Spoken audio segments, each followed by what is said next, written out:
Welcome to Wisdom for the Wilderness, a podcast of Overland Church where we talk about the Bible, theology, current issues, and we've been talking a lot about church lately, about ecclesiology. And in our last episode, we talked about the importance of being a multi-generational church. That's a sign of health in a church when it's not just one generation, but you have people from across the generation. So if you haven't listened to that one, Yeah. this one's going to kind of build on that. And what we want to talk about today is specifically about having kids in the worship service, which is a challenge for parents, especially when you have young kids. And yet it's a very important thing to instill in our children. And so we want to kind of give parents some advice, some tips, and some motivation for making that a part of your family's life. Yeah. One of my favorite moments every Sunday, and it never fails, every Sunday, one of my favorite moments is during worship when we're singing Uh-huh. and I can hear little kids singing. Yeah. It is always, it just Yeah. lights me up to hear little kids singing. And I love to listen to them find their voice. And Yeah. so like over time, like you hear the kids in our church sing and they're singing and it's not in the right key. Mhm. And sometimes it's off tune, it's slow or fast. And sometimes kids are just learning to read and they're singing. Uh-huh. But then over years, you hear them begin to learn to sing and have beautiful voices. Yeah. And man, it's just one of my favorite things on Sunday mornings when I hear a kid singing. And so, man, going back to multi-generational church, I think it's really important that our little kids look around and they see people worship. Oh, And absolutely. they see them with their Bibles open. Yeah. And they see them outside of church with modeling how they live. Like Yeah. it is incredibly important. Yeah, and especially seeing their parents. Yeah, So absolutely. sitting next to mom and dad, or standing next to mom and dad, and watching your dad just like worship with all of his heart. That does something for a child. That says to a child, this is really important. This is what life is really about. They're going to see, maybe dad in front of a Georgia football game, getting really passionate. They need to see dad passionate about worship as well. So, Yeah. Yeah, that's absolutely right. If you're going to, cheer for the Nuggets, or you're gonna work on your car, or you're gonna Yeah. whatever the thing is that Yeah. they're gonna that whatever hobby it is that you have, like Yeah. this trumps that. Yeah. So there's definitely some things here that I think are philosophical in nature. This is part of our philosophy Yeah. in ministry. You've heard me talk about theology, philosophy, methodology. And there's a philosophy to this that we would say, yeah, we think you need to have your kids in church. And I'll be the first one to say that I think every kid is different. Right. And so I'm not like, yeah, by second grade, they need to be sitting in a worship service. I made that decision for our kids. Mm-hmm. And I did that with John Owen when he was, actually before second grade, had made the decision, hey, he's gonna sit in worship. It was before. Yeah. And he could do it because of the kid he was. And Yeah. then my second child, James, Yeah. Different kid. That's right. And of course, when he came up, we had started planting a church, and so kindergarten, first grade, there was like not a lot of option. He had to sit in church from a young age. There was no doubt about it. Well, I mean, everybody knows we're a special needs family. And so obviously there are going to be kiddos that have special needs of one degree or another, that it's going to be harder for them to set through church. I think it's still a good goal to have. And, it may be a longer journey for some kids than others, but you still want to get them as early as possible to the point where they can sit through the worship service, or the majority of the worship service. And we come from a background where, and before coming to Overland, we were never in a church where it was really an option not to have your kids in worship. It was, you had maybe Sunday school hour and then you had worship hour. And except for maybe like the tiniest nursery kiddos, it was you had your kids. Right. And Malawi. yeah. The times I've preached in Malawi, it's funny. They put the small kids, like the nursery kids, Yep. they just throw them up on a grass mat right up by the preacher's feet. Yes. It's wild. I remember one of the first times I preached at Gospel Life there in Zomba, and I'm preaching and I'm looking down at the kids sitting on the mat playing, and I'm like, those little toddlers are more well behaved than a lot of our middle schoolers. That's right. That's right. Yeah, I mean, in other cultures, I remember in Moldova, or maybe it was Romania, a friend telling me when we went to church, it was exciting because that was the only entertainment we had all week. We didn't have TV, we didn't have screens. You went to church and you had the ability to, and these were in Romania and Moldova, it's like 2 or 3 hour long services. Whew. But the kids sat through it because they were used to right. They're conditioned to it. That's right. That's right. And so the conditioning piece of it is a huge piece of it. It's really a discipling issue. Yeah. And, we have, as a culture, lost that for our kids. Mhm. The only way that many people know how to control their kids or entertain them is to put a screen in front of them. And that is something that as a culture, we need to get away from. Yeah. I'm not saying all screen time is bad time by any means, but we need to teach our kids to be able to play, to be able to sit, to be able to listen. I think as even adults, I think it's good for us to slow our minds down and to focus and sit and listen.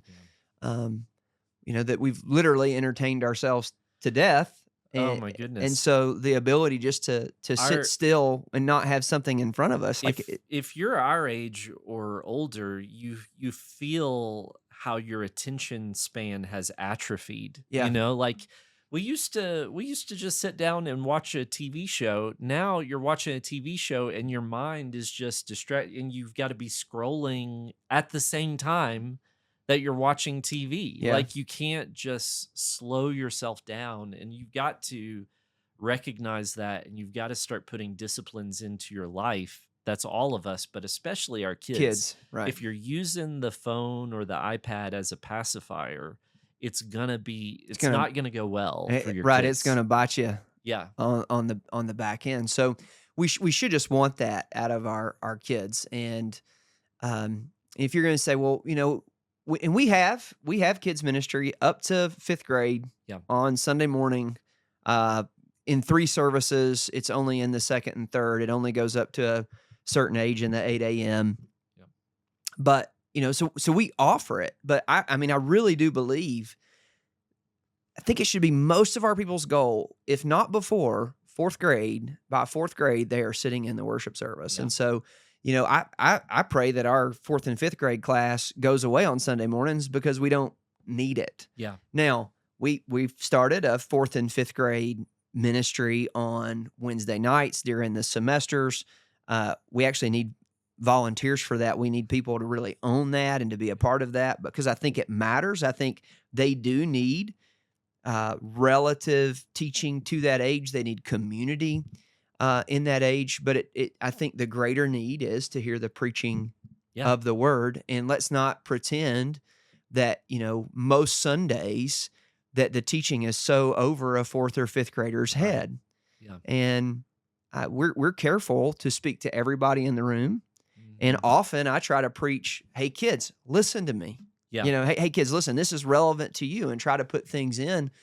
And so I think it matters. And, one of the things that's missing a lot in church is kind of the educational theory of proximal development. And it's, we learn best when things are just kind of out of reach, when we're just reaching up to the next shelf. Right. Rather than putting things on the bottom shelf. Yep. And so it's good for your kid to sit there and have to reach up to the next shelf to think through, to develop their mind and their Absolutely. ability to think. Yeah, yeah, and that's why we challenge kids to read things that are beyond their ability. They need to, uh, you know, th- there's a book that I remember I was given um, in what would have been maybe the 8th grade, "The Holiness of God" by R.C. Sproul. Yeah, It's not that hard of a book, right, now, like it's a really simple book, but reading that as an 8th grader, it felt like I was only getting 10% of it. But by reading that then, it stretched me to be able to read harder and harder things. And the same principle is true across the board with sermons, with everything. When you listen to what the way Chase is teaching on Wednesday nights, it's meant to stretch our students beyond where they're at. We're not giving them kiddo lessons. We're right. we're challenging them. Right. And like I said, that's a philosophical thing. Like that's Yeah. a philosophy of ministry we have that directly affects our methodology as a church. Yes. And obviously the base of that is theology. It's what we believe about God. And we Yeah. really believe it matters and it's important Right. to life and how we live it. Um, you know, so I really think as we're talking multi-generational church, there's an importance to it. Hmm. Like it really does matter. Yeah. But if you're going to do it, you're going to have to be a parent that's consistent in Yeah. disciplining your kids. Now, um, again, every kid's different. I will just mark and say that girls versus boys is radically different. I Yeah. know a lot of parents who have had girls, and when they're young and little and compliant, they think, man, this is easy. Why can't they Uh-huh. make that boy behave? You don't know the boy. Yeah. And then let me just tell you, that script's going to flip because they're going to turn, 13, 14, 15, 16. It ain't easy anymore. Yep. And Yep. then some of those same boy parents are like, "Yeah, it's pretty easy." Yep. Yep. So um, I have to say that I won't name which one, but one of my girls early on in worship was she was about 4 or 5 years old. Also gave some sass in the middle of a worship service, and I'm preaching, so I'm just kind of seeing this unfold on the second row of the church. And Stacy grabbed her up like a football and had to just take her right out of there and instruct some discipline at that point. And she didn't do that do that again. again. That's funny. I'll since you just told on yours, I'll tell on mine. Yeah. And the very second Sunday of Overland Church. So we launched one Sunday. It's the very next Sunday. Uh, my boys are sitting on the front row, and of course, at this time, let's see, when we launch. Maybe they're I don't know, second and fourth grade or something like that. I don't remember. They're young though. Mhm. Jennifer had a friend come to church that she had invited. She wasn't able to come on the launch Sunday. She came. Yeah. And so she sat in the back. So Jennifer sat in the back with her, and it left the boys up there by themselves. And I'm preaching, and I'm maybe 5 minutes in, and they start fighting. They're literally hitting each other on the first row, and I have to stop my sermon and discipline them in that moment, and then start back. It was incredibly embarrassing. Yeah. It was pretty rough, but that's what happened. Well, So it is praise what the it is. Lord for pastors' wives. That's right. Yeah. If a pastor's wife can do it on her own half of a service on a Sunday morning, your family can do it Ooh, together. that's a good point. Yep. Notice when you look up at my family on Sunday morning, Jennifer still sits between them. She's still the buffer. Yeah. So hey, two Sundays ago, or several Sundays ago, Jennifer was gone for work, and they sat up there by themselves, and I was so proud of them because they didn't get in a They fist fight. didn't get in a fist fight. No, they did great the whole service. 6 years, they finally figured it out. They've got it. Yeah, but that just shows you like it can be done. Yep. And it should be done. So, here's some things I would just first say, and it's just to be consistent and disciplined Mm. as a parent outside of this moment. You Right. can't expect that your kids act feral and all of a sudden you're going to show up in a place and them sit still. Yeah. Right. So you got to discipline your kids. Man, there's so many proverbs on discipline. Proverbs 13:24. Whoever spares the rod hates his son, but he who loves him is diligent to discipline him. Right. That there's got to be a discipline. That folly is bound up in the heart of a child, but the rod of discipline drives it far from him. Proverbs 23:13 and 14. Do not withhold discipline from a child. If you strike him with a rod, he will not die. If you strike him with the rod, you will save his soul from Sheol, from hell. Um, Discipline your son, and he will give you rest. He will give you delight in your heart. Like over and over and over, we Right. see discipline. And, you see the rod of discipline, and that is obviously talking about some sort of spanking. Yeah. Man, there's obviously they could do a whole nother podcast here on spanking, but I believe in spanking. Yep. I believe you do it the right way, the right method, never out of anger, never Right. provoking your children to anger. Yep. Obviously when they're younger, and never too hard. But Yep. man, I look around the world today, and there's a lot of kids that needed spankings when they were younger, and man, Yeah. they're dealing with it Yeah. now. That's right. And I'll tell you my life that early on, I spent a lot of time disciplining my sons, and the older I get, the easier it gets. That I just Yeah. watch. You look at my boys, and I'll tell you, John Owen was tough. Mm. They talk about terrible twos, but he had terrible threes. Terrible. Threes are always worse than Dude, twos. twos, I don't know why I'm they call it terrible twos I'm when it's telling you. always And threes. so we spent a lot of time, and now, man, he's just such a delight, and he has been for Yeah. years. I mean, since Mm. for years and years and years, he's just been such a delight and joy Yeah. to parent. I'm just so thankful. But man, those early years, I was going, this is rough, Mm. right? But the consistency that it takes, and so that's the first thing I would say. You got to you need to make up your mind as a parent that, hey, I'm going to discipline my kids now. Mm. When they're younger, and when it's older, it's going to be easier. That's right. Then there's some real practical things that you can do Yeah. in worship. Yeah. Yeah. And one, parents splitting up how they seat their kids. Yeah, you have to be strategic. You And- know and who the- can sit beside beside each who. other. You know, Right. who needs to Um, be by mom, who needs to be by dad, and Right. Yeah.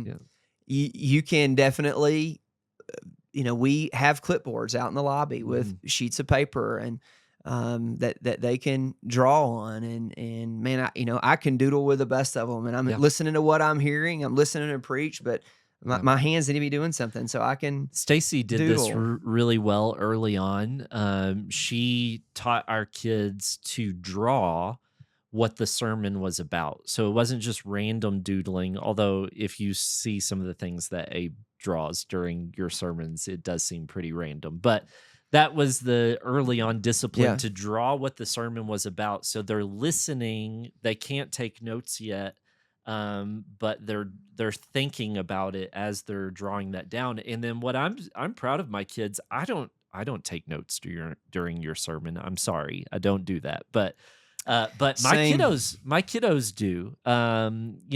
JJ does, Taylor does. They have their notebooks they bring to church, and they now write down notes. They don't draw. Well, JJ draws a little bit, Right. but that's a discipline. That's a practical piece that will keep them engaged in the sermon much longer than just sitting there watching the clock, needing to look at something on the phone. Needing to get up and go to the bathroom 4 or 5 times. Yep. Yeah. There's a point too where this is another practical piece where you say you're old enough to hold it. That's right. Don't just let them get up and keep going, because it's a distraction to That's right. other people who need to hear the gospel. And there's another thing, like go to the bathroom before church Yep. starts. Yep. And that's you got to get to the point where you call their bluff. Yeah. And I had this with Abe a year or two ago, where he had gotten in the habit of midway through the sermon, I've got to go to the bathroom. And finally I was like, listen, you hold it at school, you can hold it here. Yep. And he did, and he stopped asking, and he makes it through the service. So. Right. Yeah.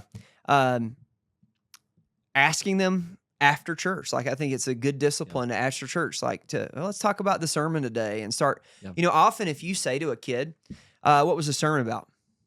I don't know. But then Yeah. if you ask the question, when the preacher today said this, what'd you think? Well, Yeah. they give an answer to that. Yeah. Or what'd you think about the part about this? And Mhm. they'll give an answer. So, thinking through some prompts and Yeah. did anybody write down the big truth today? What about Mm. any of the big ideas? Do you know of any of the big ideas? Yep. And we try to make a lot of those repetitive in nature. Like I Yeah. try to bring um, those back up because a lot of those I want to be culture kind of defining, setting the culture of our church. And so Yeah. those are like great things to continue to talk through. Yeah. So bringing it back up, I think um, is important. Yeah. I think it's okay to do things like you got one that's being a little rowdy, having a hard day. Well, play a little game of tic tac toe with them. Yeah.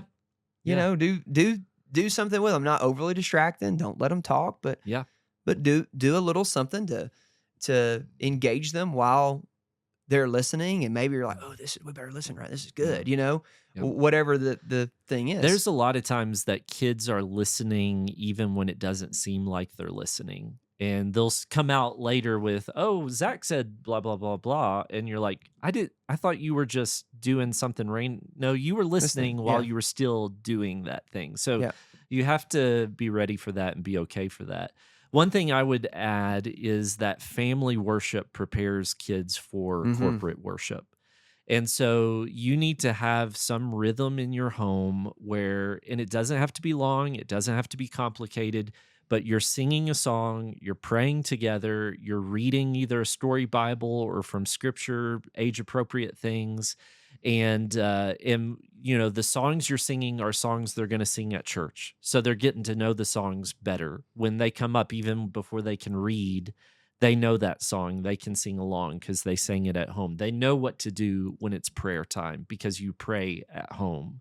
And it builds also in them the sense, okay, you're sitting down on the couch or on the bed or wherever you're doing it for this time period. It builds those muscles. And so uh, family worship at home is got to be something we're doing if we expect our kids to worship with us at church on Yeah, Sunday. absolutely.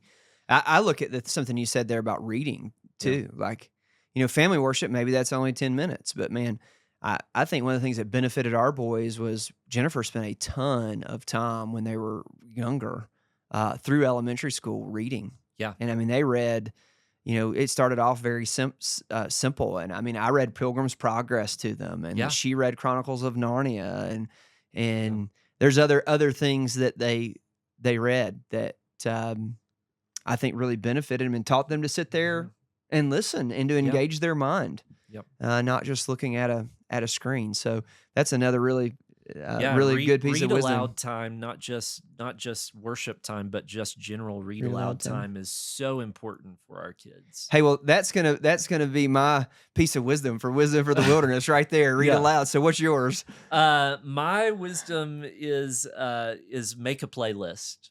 Oh, I like Make a that. playlist of some of the most important songs that come up in church, and when you're going to school or you're just driving to the grocery store, play that, and it's so much more engaging for the kids when they already know the songs. Yep. Yeah, Very good. yeah. Well, hey, thank you. Did you start this I today? start. You You can. close it. You All close right. it. All You got right. it. Well, thanks for tuning in to Wisdom for the Wilderness, and hopefully this helps and is an encouragement for you. We don't judge families. Everybody's doing their own thing, Yeah. trying to do their best. But hopefully this gives you some tools to do well in worship. So may that be a blessing to you, and we look forward to seeing your kids and hearing them in worship. May God bless you and keep you.